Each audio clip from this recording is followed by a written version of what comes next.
I'm Adrienne Lucas, and I am the head of DEI and Strategic Partnerships at the One Club for Creativity, and I am here today on Bold Perspectives. Hello, everyone. Thank you for joining us for another episode of Bold Perspectives. I'm here with Adrienne Lucas, the head of DEI and Strategic Partnerships at the One Club for Creativity. Adrienne, thanks for being with us today. Thanks for having me. Absolutely. I'm excited to talk to you today and meet you in person officially. Yes. It's going to be a great conversation. So could you just start off by telling me a little bit about yourself, your role at the One Club, and what does that entail? Sure. I'll start with a little bit about myself and like my upbringing, because I do think it's important with the work I do. So I'm a first-generation American. Both of my parents are from Sierra Leone, West Africa. And I mentioned that because growing up, they gave me a lot of career choices. They said I could be a doctor or a lawyer. Right. That was it. And I mentioned that because I always had a creative leaning and interest. I loved music, I loved singing, but my family wouldn't let me take any professional music lessons because they were worried that if I entered the creative industry that I'd be a starving artist.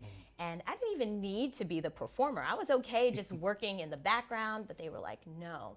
And that fuels so much of the work that I do because when I see creatives today, it's like my mission, it's my purpose to help them, realize and actualize their dreams of working in the creative industry. And a lot of times they're up against challenges from their parents, their families who want them to enter more traditional professions. Of course, there's a place for doctors and lawyers, but not everyone is meant to be a doctor and a lawyer. And so that definitely fuels the work that I do. And I ended up working at a law firm doing D&I work. And I remember just feeling like something was missing. I loved the D&I part of it, but I was like, I want to work in the creative world. Yeah. So I literally Googled DEI and creativity job. I wish it was more complicated than that. Yeah. And it was on Media Bistro, and then the role at the One Club popped up. Nice. Walked into the interview, the CEO, Kevin, was wearing Yeezys. And I remember, like, I've interviewed at Yale Law School, I've interviewed at a law firm, I've interviewed at the Department of Justice. That was the first time I went to an interview and someone was wearing Yeezys. Yeah. And he was like, this is for me. Right, I said, I think I could do this. And the rest has been history. Love it. I love it. So I would love to get into your role at the law firm and kind of how that transpired and what you learned there. But before we go there, what does your role at the One Club entail so far? Sure. So I am the head of DEI and Strategic Partnerships. And so I run the We're All the Black People program, which a lot of people are familiar about. It's the annual diversity conference and career fair. I run our creative boot camp programs, bespoke programming. So I'll work with brands and agencies, whether it's a conference or a panel or some type of networking event. And the objective of that is to help these companies meet and connect with talent of color. And because of that, that's where the partnerships come in. Like, I'll negotiate contracts, I work with these brands and agencies to come up with like the scope of work and how the One Club will help actualize the goals they have. That's amazing work. We're going to go into more of Here Are the Black People and the boot camp soon. But going back to your professional journey and the beginning of it, I know that you're a Juris Doctor, right, and lawyer.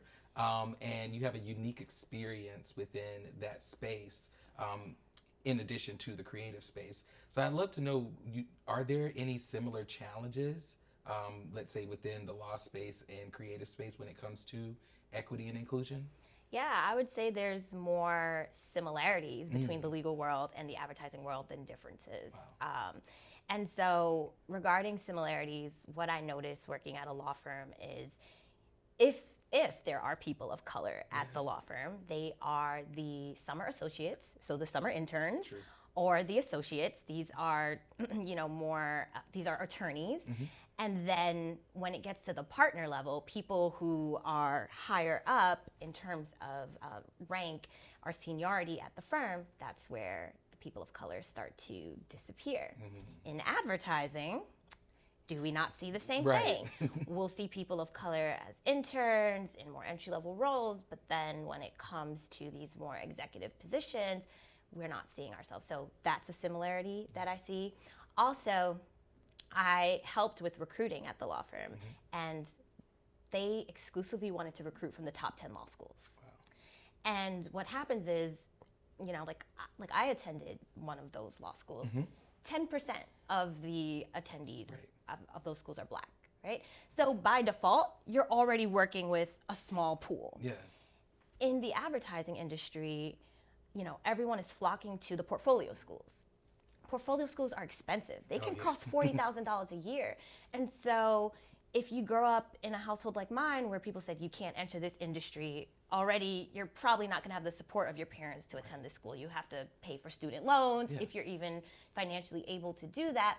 And then you may not have been exposed to even know that portfolio school is available to you. So, you know, both in the legal world and the advertising world, people are picking from this really small pot of folks and then saying, the talent's not there. We can't find them. Yeah. Well, that's because you're picking out of like 50 people when there's a whole plethora of sources to find talent. And so I would say thirdly that the lack of innovation is there because there are other ways that you can find talent. Like maybe, for instance, in the advertising industry, people who are journalism majors, they may make great copywriters, right? So are we thinking outside of the box and trying to source talent in innovative ways? Or is everything like, well, if they didn't go to this portfolio school, then I'm not considering them? Well, you know, we're never going to get progress. You're losing out, right? You're losing out. I was a journalism minor and transitioned into copywriting, right? So to your point, people have to think about those transferable skills. And then, of course, introduce people to the industry, right? Even outside of the portfolio schools, as you were mentioning, many times people don't know how to get into advertising, or maybe even law, right? It's one of those like, we know it's there, but not how it works type industries. Exactly. So I love just all of the insights that you provided there. And just to that point, it's important to build the pipeline as well. So like starting at the high school level, I know some people are like, well, but we need the talent now. But if you start now, it's actually not that far off than people think it is. So, you know, go into these high schools, mentor the students, show them what advertising is. At the college level as well, have internship programs. And then the talent that's right in front of you, the mid-level's right there, like people who, talent of color that gets stuck at the mid-level. Why don't you have mentorship programs, sponsorship programs, create funds for them to get creative coaches or for them to go to conferences so that they can get to that point where they can get promoted into senior roles. So, I mean, it's there. It's just, and it's so interesting about, you know, that excuse that people use, oh, we can't find diverse talent. I remember us doing a, you know, actually round table where we talked about this idea or myth that there isn't diverse talent, like you were just mentioning. And so when you mentioned mentorship and sponsorship and coaching, that actually is so interesting to me that the industry is not championing it as much, or probably haven't even defined it in a way that they probably done it for, you know, each other, right, in the past. And so it becomes one of those most consistent barriers to equity, I should say. Do you find that as well? Oh, 100%. And what's interesting is we've been talking about legal and advertising, but I remember the CEO of Wells Fargo not too long ago said, you know, there's just not a pool of Black talent to pick from. And so this is pervasive in corporate America. And I think because it's just been going on for so long, you know, they just got used to what it is, and they're not trying to find solutions. Those excuses, right? Excuses. So, of course, the One Club for Creativity and going into the creative industry is a driving force and a consistent force behind increasing inclusion in the industry. And Here Are the Black People is one of those events. But can you tell me more about maybe the creative boot camps and other work that you all are doing as well? Yeah, absolutely. So we have programs for people at every level. So a program that I initially launched in partnership with Rihanna Johnson from Three's a Crowd and a educator out in the LA area, Shani Chen, is called Each One Teach One.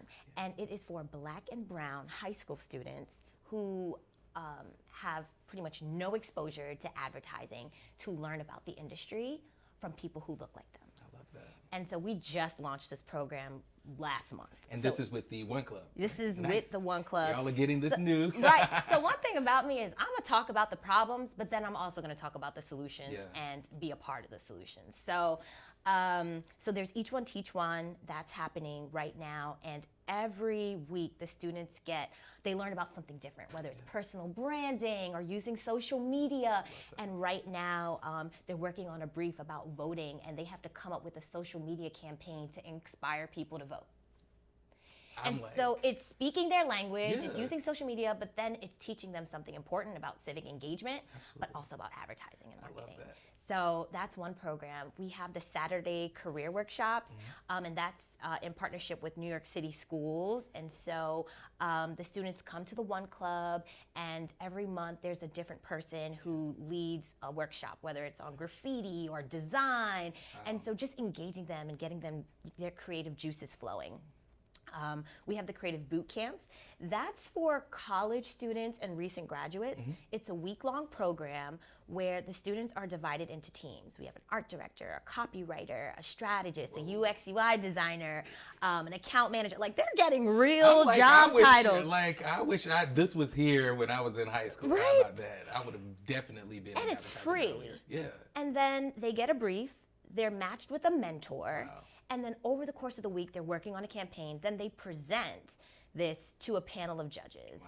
And they get an opportunity to get an internship. Some people get entry-level jobs. So it's a great program. And we've partnered with 72 and Sunny. We've partnered with Team One. So they're working with fun clients like Lexus, I think Tinder. Wow. Yeah, so it's like a fun program. And then at the end, they have work to put in their portfolios. Yes. And that's what really matters. Especially from larger companies or brands, right? Which is one of the things where, you see within portfolio review, people are looking for the most in certain cases, right? Like, what are those names that you've been on? So I love that access to the work is just holistic, right? Even the mentorship itself is just impactful. And what's so interesting to me is with entry-level jobs these days, they're like looking for 5 years of experience. I'm like, these are folks that are fresh out of school. And so that's where the Creative Boot Camp comes in handy, because it's giving people actual work that they can show in interviews, since now the demand for entry-level talent increased, right? Right, like what they're asking of entry-level talent is so high. Programs like this really help. Absolutely. And from the creative boot camps to Each One Teach One, I love all of those that you all are doing. How can individuals get involved if they were interested? Definitely. Our website, you can apply for the creative boot camps via our website. Each One Teach One is something, reach out to me directly. So Adrienne L. Lucas on LinkedIn, or Adrienne at oneclub.org. And I'd be happy to just lead people where they need to go. Y'all better be reaching out here. That's it. Reach out to me. The Where Are the Black People conference is a major contribution to the industry. I mean, it brings together 60 plus brands and agencies over 2 days, many times longer, to really provide both action through portfolio reviews and also inspiration through a lot of the panels that you all are doing.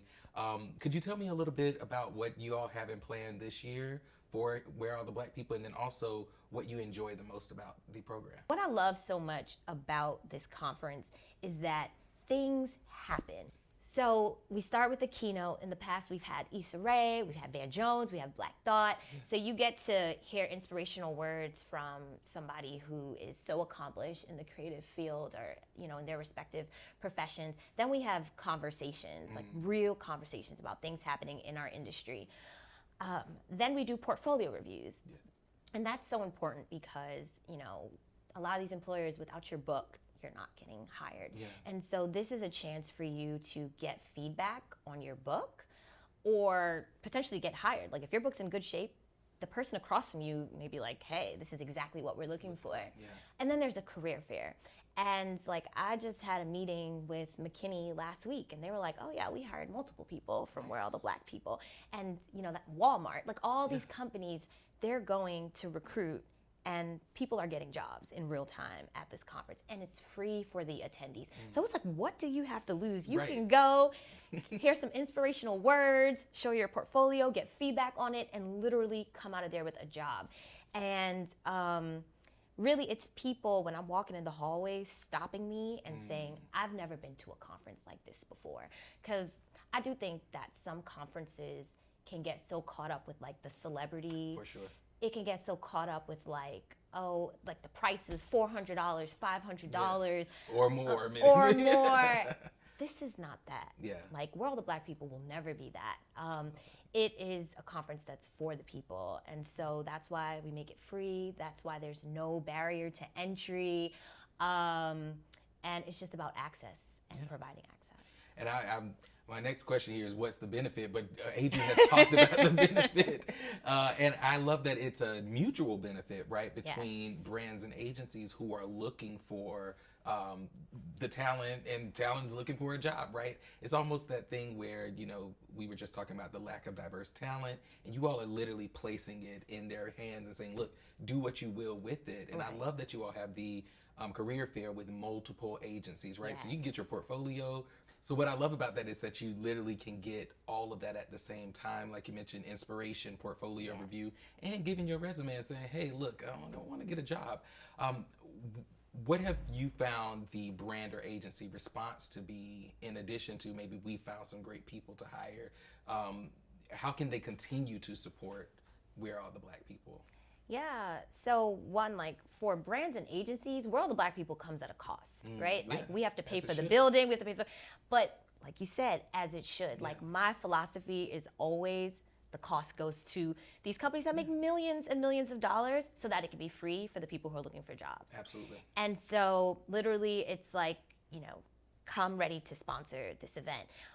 Don't just send your mid-level professionals to represent the company, send your C-suite as well. That's important. Also, don't just send your Black employees to the event because it's called World of Black People, because allyship is important. This is everyone's job.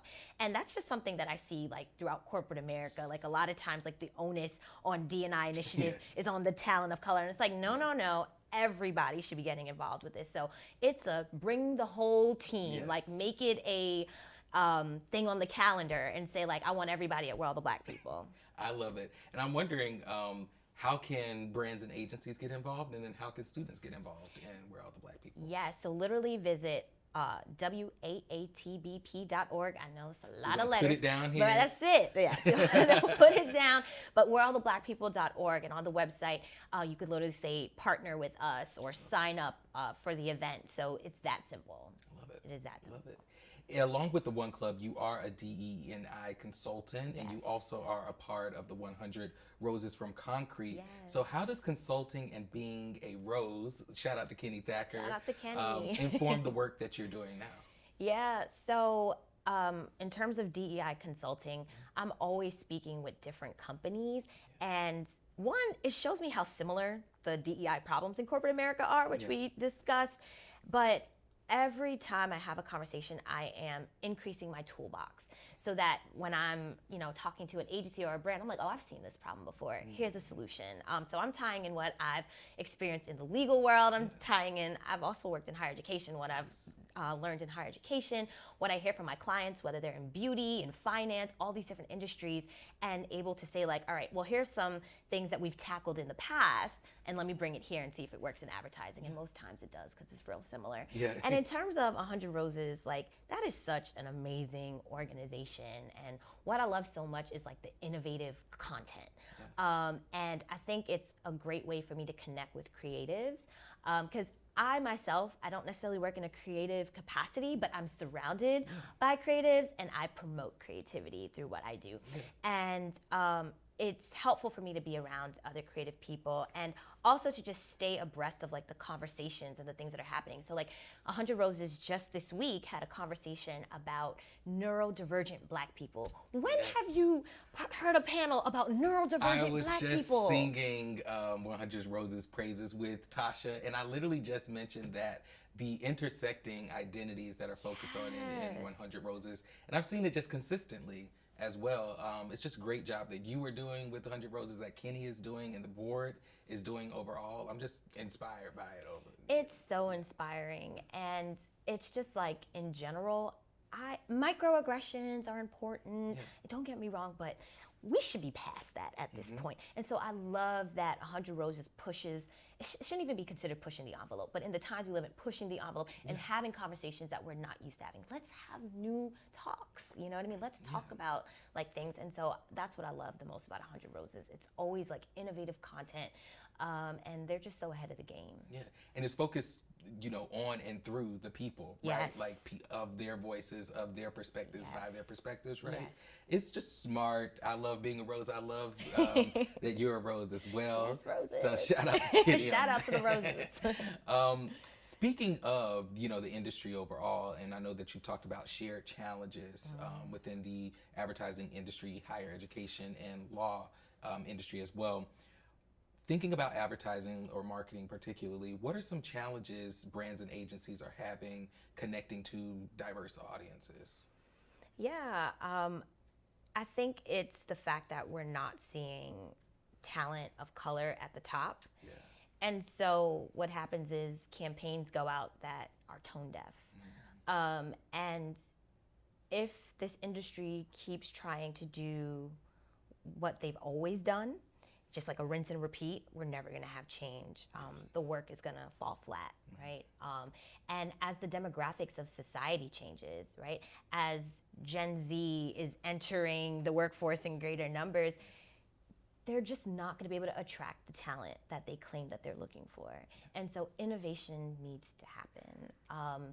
You know, I think around 80% of executive leadership at some of the major agencies are white, and it's in the single digits for the Black population, Hispanic population, Asian population. And so those numbers are ridiculous considering our representation when you look at the census. And so, you know, agencies also need to be transparent about data.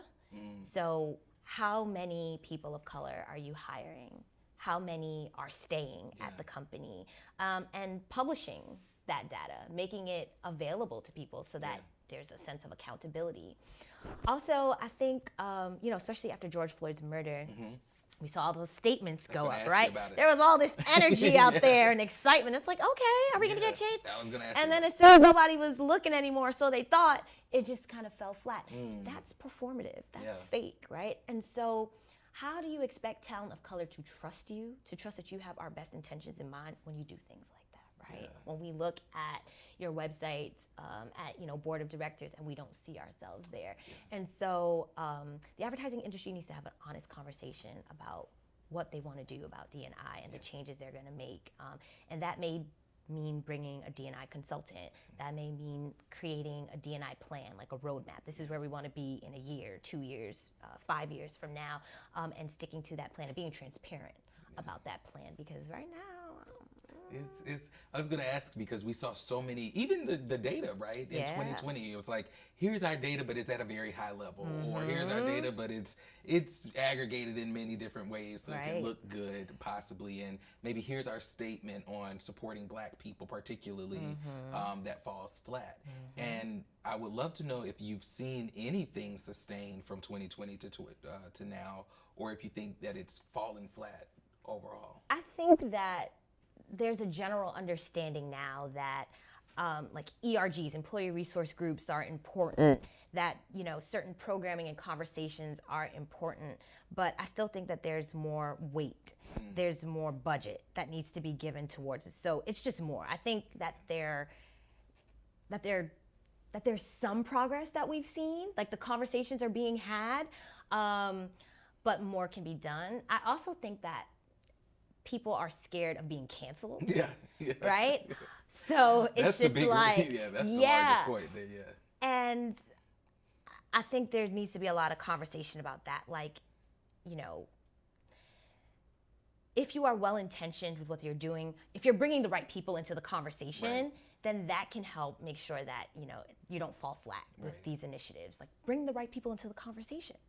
You know, like, who is this impacting? Bring them into the room as well. And then I think you'll run into less of a risk of whatever initiative you put out or campaign you put out falling flat. Yeah, I totally agree. I think the industry itself is at least in some point conscious that they need to, get it together. I think they've probably been conscious before, right, and have been pushed more than anything, especially after 2020. But there's these waves of being pushed, right? We think about the Madison Avenue project, right, that pushed the advertising industry. And they were like, okay, well, let's do some more work. And then it took 2016, and they were doing it again. Then 2020 again. But I love what you mentioned, which is around the weight, right? Like there needs to be more budget. There needs to be more nuance, right? And it needs to come from a larger level. Sometimes it is at the CEO level, but their executives aren't doing it. Right. Sometimes it's at the executive level and the CEOs aren't doing it, right? So that's very important. No, I agree. And I think that D&I shouldn't be siloed either. I think a lot of times you have these D&I departments and then they don't really have a lot of power. Right. So every team should be responsible for participating in D&I in some capacity. And something that isn't always very popular, but that I firmly believe in is D&I involvement should be tied in some way to compensation or at least in performance reviews. Yes. And when you bring money into the table, you will see how people's excitement for it and interest in it will change. They want that bonus check. They want that bonus.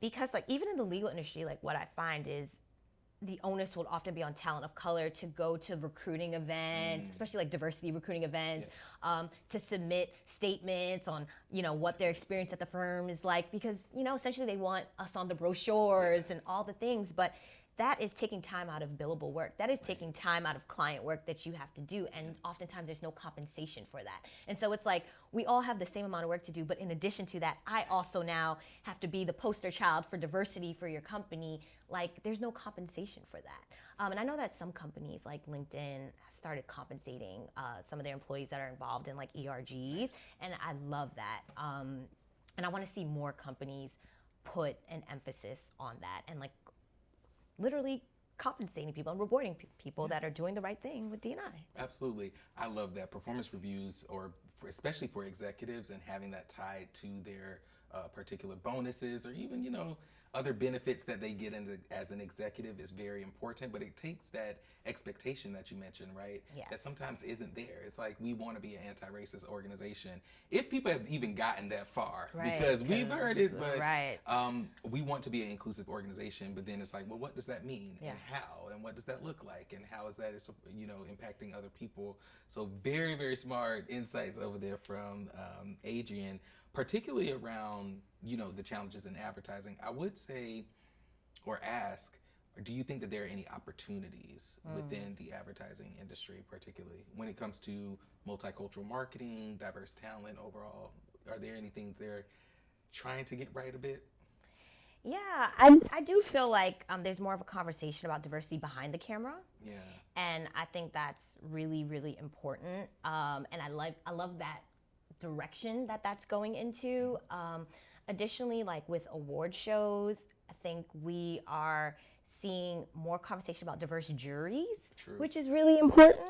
And I think the other conversation is around like the cost to enter these award shows as well. And so what I want to see is more reduced prices for entering these award shows, because people ask, well, what awards have you won? Well, if I can't afford to apply for it, or if I submit my work, but the jury doesn't understand it because not a single person there is from like a background that's even remotely similar to mine, then maybe I'm not winning, not because my work isn't good, but because the jury doesn't even understand it. Right? Ding, ding, ding. So I think that those are also conversations that are being had that I want us to like expound upon and continue to like create access. Those are some really deep insights there, right? Because many times people stay at the surface level of diversity and talent, right? Which is very important. But they don't start talking about the inner workings, especially of advertising, as far as getting in the door and building a reputation and building a particular brand, if you will, which takes those smaller items in addition to knowing people, right? So I love what you mentioned around reducing the prices to, certain awards, understanding where awards are out there, right? As well. And the juries, which I definitely have been seeing both at the one club and then largely the industry like Cannes and others, which has been great. So yes, and that's what we need. We need more of that. I love it. What advice would you give, going back to talent actually, what advice would you give underrepresented communities who are interested in coming into the creative industry? Yeah, like one, have your portfolio together. And there are, of course, resources at the One Club. I'm always gonna big that up. And then I will also say just getting involved in like internship programs and being involved in the industry. So of course there's like Ad Color, there's MAPE from the 4As, the Marcus Graham Project, 100 Roses has the growth initiative. Yep. So get involved. That way you get to know people, you get to get mentors, just learning the language of the industry. And a lot of these organizations that I mentioned have like a lower barrier to entry, which is important when you're at the entry level. So yeah, I would say that that's important. If I know some people are really shy, and listen, like sometimes I could be shy myself, but it's important to like put yourself out there. And so I know Tasha Gilroy did one of these. I went to an event and it happened to be at VML-Y&R. This is before I entered the advertising industry. And it was like a women in communications event or something like that. And it was at VML-Y&R. And Tasha was so dynamic that I actually went up to Tasha after the event. And I was just like, I want to learn about what you do. Yes. And she literally was like, you know, email me. And you know, sometimes people say that and they never follow up. Yeah. But she actually responded. She invited me back. We had tea. She talked to me for over an hour. And not only that, she gave me a list of events that I should go to learn about the industry. And then she followed up with me. And she was like, how was that event? How was it? And that will always stay with me. I'm not going to say that everybody's going to run into a Tasha. Yeah.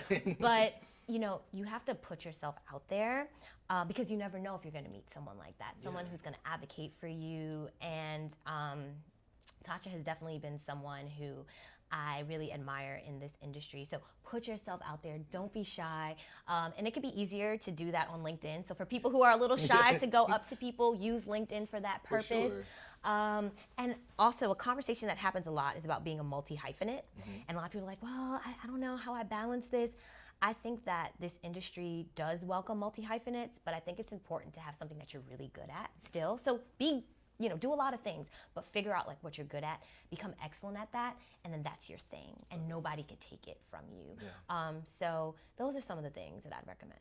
I love it. Shout out to Tasha. If you haven't seen Tasha Gilroy's Bold Perspectives video, go back and look at it. Yes. But it's great. It's such a of course it's a small world, but it's such a great connection to hear just that story, right? Yeah. And Tasha being open to, you know, mentoring, right? And in some way coaching through the industry, which is what we need many times. I'm an International Radio and Television Society fellow, and so we did a large, you know, boot camp to learn the language, right? To learn the industry. And because this industry is so insular, or I'd say closed off, it takes that, right? It takes like, these are the people you need to know. These are the organizations you need to be a part of. Absolutely. And actually to win in it. So it's good to hear that. And to that point, like I never say no. Like people reach out to me on LinkedIn all the time. Hey, can we chat? Can we just?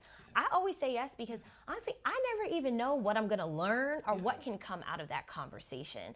And then just to go back, I think having a network as well is important. So like in addition to being in 100 Roses, I am also in a fellowship program called the Council of Urban Professionals, and it connects people who are in media, law, medicine, politics, like all these different industries. And why is that important? Because like if I'm working on a program, I can now go to my cohort and say like, hey, can you promote this program to your network? Or ask them questions. Hey, I'm facing, you know, these D&I challenges at my company. What's happening at your company? And you now have like all these people that you can get ideas from, and really your net worth is your network, right? And so the more people that you have like in your circle, I just think the more powerful and the more impactful you can be with your work and what you do. Absolutely. So, and especially if you're intentional about it, right? And building that community, that's so important.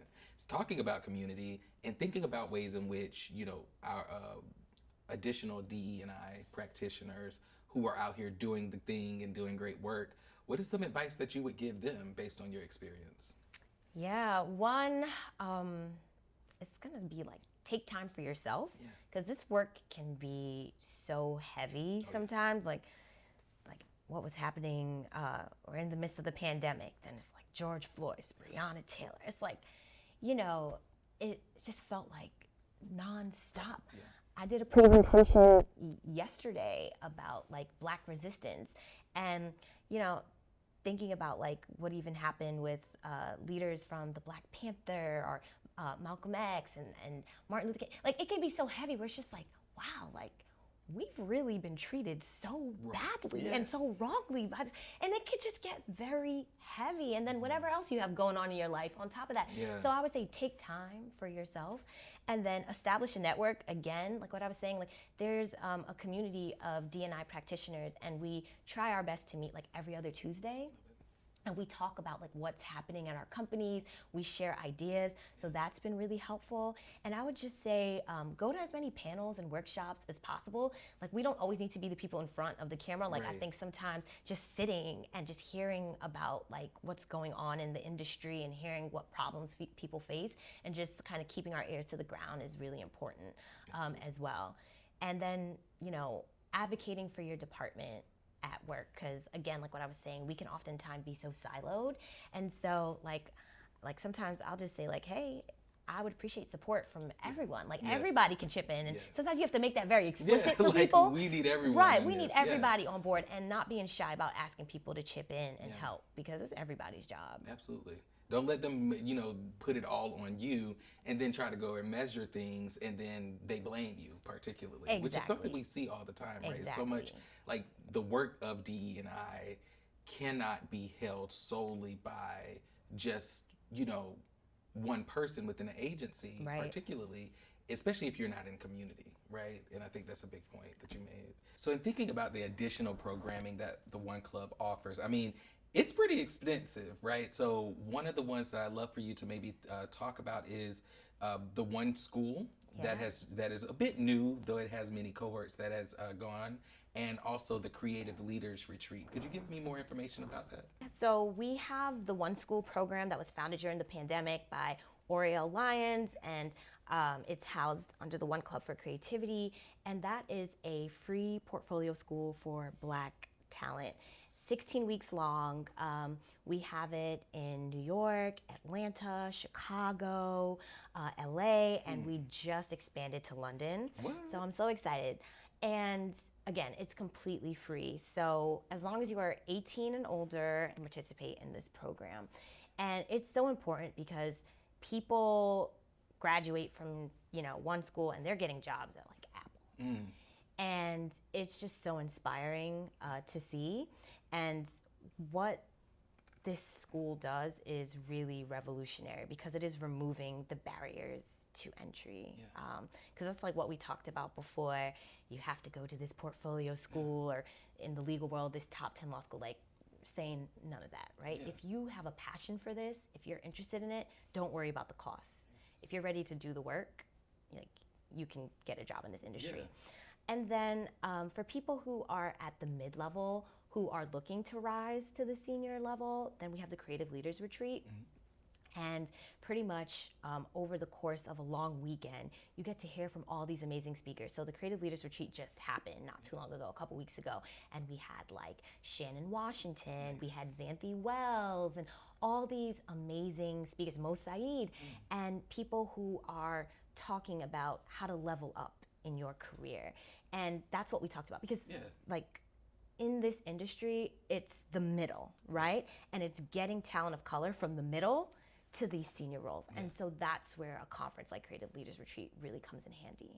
I love that. I mean, the One School itself just being a portfolio school, it seems as if it's true, the One Club is really addressing a lot of challenges with solutions, as you mentioned before, right? So you're having the conversations and inspiring, but you have a portfolio school. You have something for mid-level individuals. You have something for high school or college individuals as well.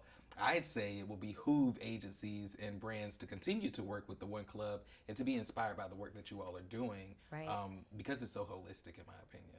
Yeah, and I'll say that like a big part of my job is sort of demystifying the advertising industry and creating like access to it, because there are so many people who would actually be a good fit for the advertising industry, they just don't know about it.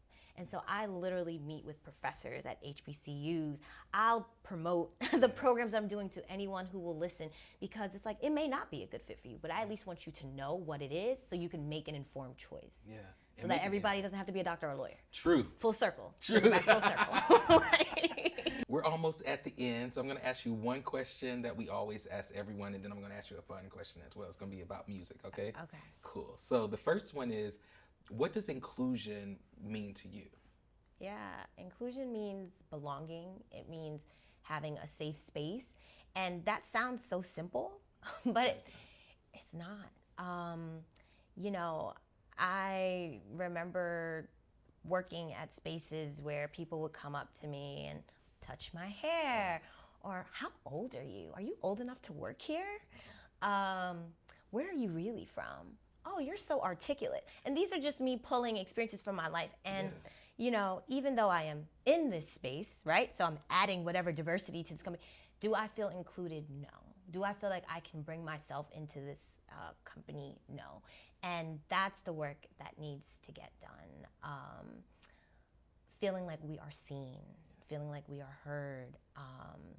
And, you know, even when I think about, again, like with George Floyd's murder, like a lot of Black people had to go into the office the next day after that video went out, and people just went on like business as usual. Yes. And it's like, if you see us, if you hear us, you would understand that many of us are hurting. Can we take a moment to like acknowledge that? Or people that had to like beg their companies to make statements, like how do you think that makes us feel when something that is so hurtful just goes like it's nothing? So I think it's companies taking action and taking steps to actually like make their employees feel included and feel like they have a place. And just one thing that I want to say, like I've had agencies that are in more like remote locations where there are not that many people of color, and they'll come to me and they'll be like, okay, we know we want to hire like 5 art directors. And then I'm like, okay, what's the plan? Right? Like, what's the plan for them? What's the plan? What do you mean?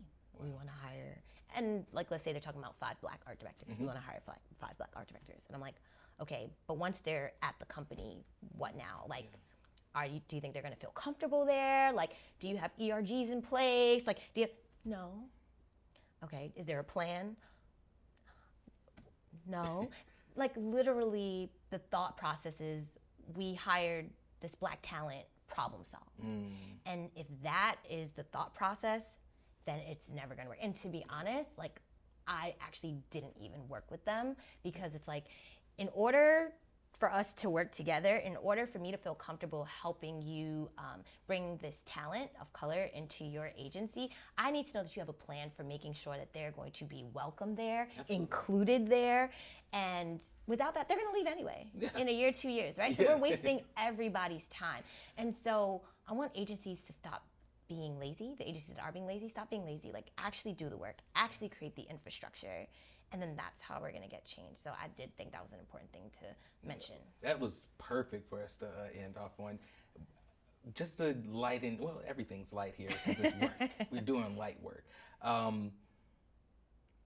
I want to switch it over to music really quickly as we end. So thank you so much, Adrienne, for your time and your insights. I mean, just amazing insights that I hope you all really have been doing some notes. We'll have a transcript of this, but you all should be taking your own notes.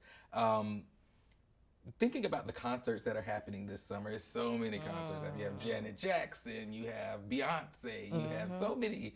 Are you planning on going to any? And if so, which one are you most excited about? Listen, I have my tickets to the Beyonce concert, so I will be there. It was like the Hunger Games, okay? On Ticketmaster, like in queue, waiting for the numbers to go down. So I will be there, and I know it's going to be a vibe. But what I will say is, let's give a shout out to Usher, because I went to his concert last summer, and I've always thought Usher was very talented, but seeing him in person, his passion for his craft, doing those dance moves while singing. That man was on his head dancing. Listen. I need to check it out, Ed. I need to check out his Vegas. Vegas. Yeah, so it was in Vegas.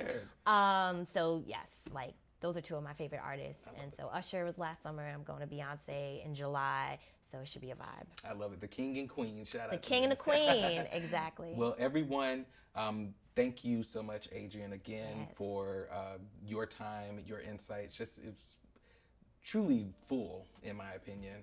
Could you please let everyone know where they can find you, how they can connect with you? So you can find me on LinkedIn at Adrienne L. Lucas or on Instagram at Adrienne L. Lucas. So I keep it simple. I keep it streamlined. I love it. Yeah, streamlined. Awesome. Well, thank you so much again, Adrienne. Everyone, Adrienne Lucas, the head of DEI and Strategic Partnerships at the One Club for Creativity. Thanks again, Adrienne. Thank you. Thanks for having me. Awesome.